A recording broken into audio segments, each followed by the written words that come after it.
In the name of the most merciful, for whom these words are said, we recount the noble Seerah of his Prophet Mohammed. Assalamu alaikum warahmatullahi wabarakatuh everybody, and welcome back to the last chapter of Seerah with Salaah, where we conclude our journey towards understanding the life of our beloved Prophet Muhammad sallallahu alaihi wasallam. So let's proceed with the final chapter, chapter 30, To Him We Return. Now almost the whole of Arabia had accepted Islam. The Muslims went on spreading Islam to many different countries around the world. Prophet Muhammad sallallahu alaihi wasallam did not stop at Arabia, and he continued to spread the message of Islam even beyond Arabia. And many thousands of people accepted Islam there. The promise that Allah made in Surah An-Nasr came true. The surah says that Allah will surely help the Muslims and they will be victorious. The surah also says that the Muslims will see many people accepting Islam. When the Muslims heard this, they became very happy and excited, except for Abu Bakr. He became very sad and started to cry. No one could understand why Abu Bakr would cry for such good news. A few days later, Muhammad ﷺ fell sick and couldn't lead the daily prayer. So he asked Abu Bakr anhu to lead the prayer.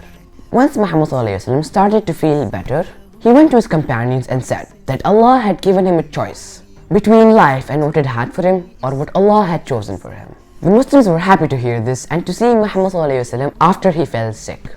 But when Abu Bakr anhu heard the story, he began to cry once again. And once again, the people started to wonder why Abu Bakr was crying. Abu Bakr was crying because he knew that this would be Muhammad ﷺ's last sickness.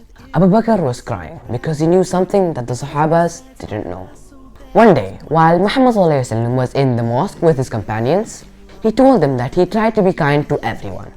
If he had hurt anyone by accident, he would like the person to come to him and ask him why he hurt him, so that he could make amends and ask for their forgiveness. Prophet Muhammad ﷺ was very fair between his wives, and he used to spend an equal amount of days in each of his wives' houses.